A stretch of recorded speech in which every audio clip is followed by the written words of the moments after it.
Jon Jones Utah में famous तंग नाटीपिटी गुफा की खोज कर रहे थे जब वह एक ड्रायर दरवाजे के आकार की सुरंग में उल्टा फंस गए। जिस कोण पर वह फंसा था उसके मस्तिष्क में खून जमा होने लगा, जिससे यह सुनिश्चित हो गया कि अगर उसे जल्द ही बचाया नहीं गया तो वह मर जाएगा। ये जॉन जोन्स और नाटीपिटी गुफा का डेंजरियस कहानी है।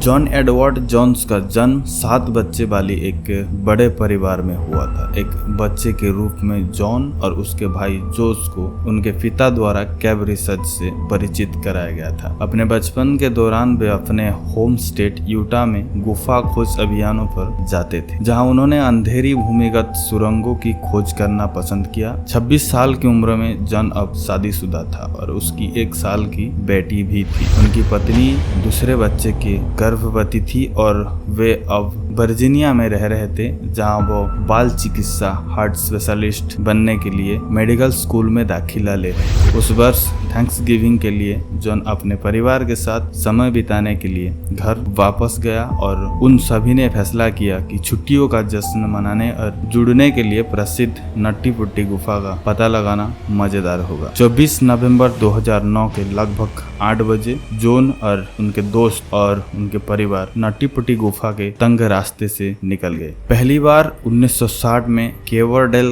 ग्रोन द्वारा खोजी गई नाटीपिटी गुफा साल्ट लेक सिटी यूटा से 55 मील दक्षिण में स्थित है। अपने चरम पर नाटीपिटी प्रतिवर्ष 25,000 से ज्यादा विजिटर्स को आकर्षित करती थी और अपनी संकीर्ण स्लिप भरी सुरंगों और विशेष रूप से तंग सुरंगों के लिए प्रसिद्ध थी। चूना पत्थर के माध्यम से अपना रास्ता बनाने वाले हाइड्रोथर्मल बेड द्वारा निर्मित नाटीपिटी गुफा का नाम पेटिन जैसी पूरी मिट्टी के नाम पर रखा गया है, जो इसकी दरबारों की रेखांकित करती है। नाटी जैसे हाइड्रोथर्मल गुफाओं की विशेषता संकीर्ण घुमावदार सुरंगों से जुड़ी बड़े गुंबदों की एक श्रृंखला है। नाटीपिटी के विभिन्न वर्गों के नाम उनके आकार के लिए उपयुक्त, जैसे कि जन्म नहर, महाधमनी, भूलभुलैया, काउड ईडर। कुल मिलाकर नाटीपिटी 1355 फीट लंबा और 145 फीट गहरा होने का रिसर्च किया गया। नाटीपिटी गुफा का इतिहास भी थोड़ा उथल पुथल भरा है। इसकी लोकप्रियता के कारण गुफा में चूना पत्थर की चट्टानों की अत्यधिक चिकनाई हो गई थी और यह प्रेडिक्ट की गई थी कि उनमें से एक खंड में एक धातव घटना होगी। दरअसल 2004 में जॉन जोन्स के गुफा में प्रवेश करने से 5 साल पहले 2 अलग अलग मामलों में लड़के एक सप्ताह के भीतर मर गए थे। उनमें से एक मामलों में पुली की एक जटिल प्रणाली का उपयोग करके गुफा से 16 वर्षीय स्काउट को बचाने में बचाव दल को 14 घंटे लग गए। इस घटना के बाद गुफा को विजिटर्स के लिए बंद कर दिया गया था और मई 2009 तक दोबारा नहीं खोला गया। प्रवेश द्वार पर एक गेट भी स्थापित किया गया था और विजिटर्स को यहाँ रजिस्टर करने के लिए समय से पहले बुकिंग करनी होगी। गुफा में केवल एक ही समूह प्रवेश कर सकते हैं। तुरंत गुफा में प्रवेश करने पर समूह ने गुफा के सबसे बड़े कमरे का पता लगाया, जिसे बिग स्लाइड के नाम से जाना जाता है। उसके बाद जॉन, उनके भाई जोस और 2 दोस्तों ने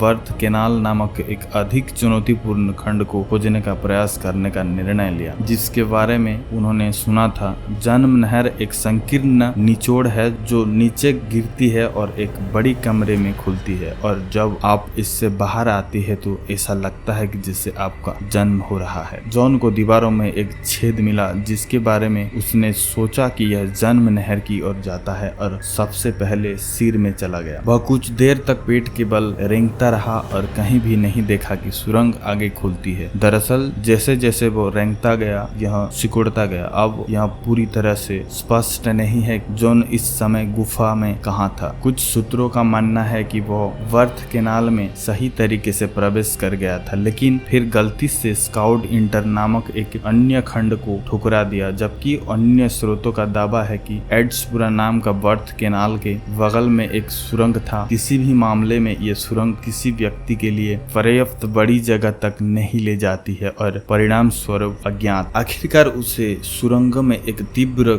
गिरावट का सामना करना पड़ा, जो लगभग सीधे नीचे की ओर जाती है, शायद यह सोचकर कि यह बूंद है जिसे वर्थ केनाल में तलाश रहा। जॉन ने सुरंग के नीचे अपना रास्ता बनाया, जो कि केवल 10 से 18 इंच मापी गई जल्द ही जॉन को एहसास हुआ कि उसने बहुत बड़ी गलती की है और सुरंग बिल्कुल भी नहीं खुली और भी संकीर्ण हो गया और अब उल्टा फंस गया था। जॉन का खोजने वाला पहला व्यक्ति उसका भाई जोश। जब जोश अपने भाई के पास पहुंचा तो उसने उसे खींचकर सुरंग से बाहर निकालने की कोशिश की, लेकिन उसे थोड़ा सा ही हिला सका। उससे पहले कि जॉन उसके हाथ से छूटकर दाहिने और फिसल गया वापस दरार में। जब जॉन वापस अंदर फिसला तो वह दरार में और भी अधिक घुस गया और इस बार उसका एक हाथ उसके नीचे दब गया और दूसरा पीछे की ओर धकेल दिया गया। अब दरार से केवल जॉन के पैर और घुटने के ही बाहर से चिपके हुए थे। स्थिति की गंभीरता को समझते हुए जॉन और जोश ने एक त्वरित प्रार्थना की और फिर जोश मदद पाने के लिए गुफा से बाहर निकला गया। पहुंचने वाली पहली बचावकर्ता सुशी मोटला नाम की एक महिला थी और जब शाम को जॉन के पास पहुंची तब तक जॉन 3 घंटे 400 फीट गुफा में और 100 फीट तक फंसा हुआ था। भूमिगत सुशी ने अपना परिचय जॉन के काले दौड़ने वाले जूतों से कराया, जो सुरंग में दिखाई देने वाली एकमात्र चीज थी, और जॉन से जवाब देते हुए कहा, हाय सुशी, आने के लिए धन्यवाद, लेकिन मैं वास्तव में यहाँ से बाहर निकलना चाहता हूँ। अगले कुछ घंटे में दर्जनों बचाव कर्मी पहुंचे और जॉन को गुफा से मुक्त कराने के लिए काम किया। उन्होंने उसे बचाने के लिए विभिन्न योजनाओं पर विचार विमर्श किया और यहाँ तक कि बाहर निकालने के लिए गुफा की दीवारों पर चिकनाई लगाने पर भी चर्चा की गई। आखिरकार उन्होंने कैंप पर चढ़ने की एक श्रृंखला का निर्णय लिया। फिर एक रस्सी को कैंप के माध्यम से डाला जाएगा और जॉन के पैरों से जोड़ा गया और बचावकर्ता फिर रस्सी को दूसरे छोर से खींचेंगे और जॉन को दरार से ऊपर खींच लेंगे। जैसे ही उन्होंने कैंप लगाए, सुरंग चौड़ा करने के लिए चट्टानों के टुकड़ों में ड्रिलिंग भी शुरू कर दी। दुर्भाग्य से मार्ग संकीर्ण होने के कारण ड्रिलिंग धीमी थी और केवल कुछ इंच की चट्टानों की हटाने के 1 घंटे से अधिक का समय लग गया। बचाव को जटिल बनाने वाली एक और चीज जॉन के शरीर की स्थिति भी ऊपर की जहाँ फंसा हुआ था वो इतनी नीची थी कि वे उसे सीधे ऊपर नहीं खींच सकते थे। उन्हें उसे थोड़ा ऊपर खींचने और फिर से समायोजित करने की आवश्यकता होगी। केवल चढ़ाई वाले कैमों का उपयोग करने वाला पहला प्रयास असफल रहा और इसलिए बचावकर्ता ने गुफा की दीवारों से जुड़ी पुल्ली के माध्यम से रस्सी डालने का निर्णय लिया। फिर यह एक बहुत ही धीमी प्रक्रिया थी क्योंकि गुफा इतनी संकीर्ण थी और फिर लगभग 100 बचाव कर्मियों की एक टीम ने जॉन को नटी पुट्टी गुफा से बाहर निकालने के लिए अथक प्रयास किया, लेकिन एक समय में केवल एक ही व्यक्ति जॉन तक पहुंच सकता। इस बीच 19 घंटा बीत चुका था। जॉन की हालत खराब होने लगी थी।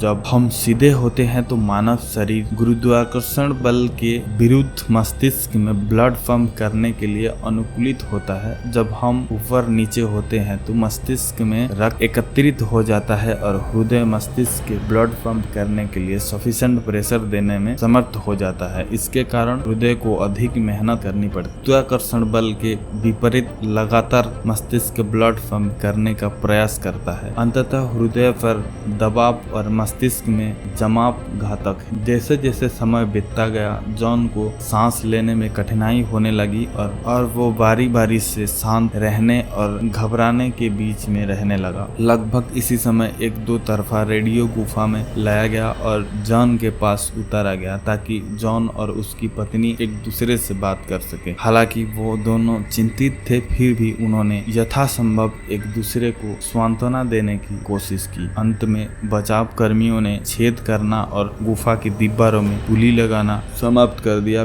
फिर 8 लोगों ने रस्सी का एक सिरा पकड़ लिया और जॉन को दरार से बाहर निकालना शुरू कर दिया। उल्टा इतना समय बिताने के बाद पैरों में बहुत दर्द हो रहा था और इसलिए टीम को उससे ब्रेक देने के लिए बार बार रुकना पड़ता था, लेकिन आखिरकार वे वास्तव में उसे इतना ऊपर खींचने में कामयाब रहे कि बचाव कर्मियों में से एक उससे नजर मिला सके। थका हुआ लग रहा था, उसकी आंखें लाल थी और उसने अपने पैरों में दर्द की शिकायत की थी, लेकिन वास्तव में वो बचावकर्ताओं के देखकर मुस्कुराता था। एक अंतिम विश्राम के बाद बचाव कर्मियों ने जॉन को एक बार फिर ऊपर खींच लिया और और वो लगभग बाहर ही था कि अचानक पूरी टीम पीछे की ओर गिर गई क्योंकि उनके हाथों से रस्सी ढीली हो गई। निकटतम बचाव कर्मी तब बेहोश हो गया जब एक पुली गुफा की दीवार से अलग हो गई। जब वह वापस आया तो सुरंग में इतनी धूल थी कि उसे कुछ भी दिखाई नहीं दे रहा। जब धूल जम गई तो उसने देखा कि चट्टान का एक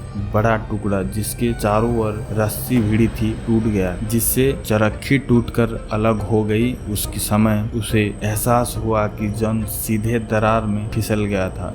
इस बार तो ऐसा लग रहा था कि जिसे वो पहले से भी ज्यादा गहरा था। बचाव कर्मी को भी प्रभाव से चेहरे पर गंभीर चोट आई और किसी को अंदर आकर उसकी जगह लेनी पड़ी। जब नया बचावकर्ता आया तो उसने देखा कि जॉन की सांसें बहुत उथली थी और कम चल रही थी क्योंकि जॉन अब जीवन रहने के लिए संघर्ष कर रहा था। नए बचाव कर्मी ने पुली के लिए एक नया छेद करने की सख्त कोशिश की, लेकिन खुद को थका देने के बाद एक बार फिर से छेद कर दिया गया। एक और नया बचावकर्ता आया और अगले प्रतिस्थापन ने जॉन से बात करने की कोशिश की, लेकिन कोई प्रतिक्रिया नहीं मिल सकी। उसके कुछ ही समय बाद एक चिकित्सा पेशेवर उस गुफा में घुस गया जहां जॉन था और 25 नवंबर 2009 की आधी रात को जॉन को मृत घोषित कर दिया गया। मौत का आधिकारिक कारण हृदय की गति रुकना बताया गया था। बचाव के दौरान कुल 137 बचाव कर्मियों ने 27 घंटे तक लगातार काम किया, लेकिन अंततः जॉन जोन्स के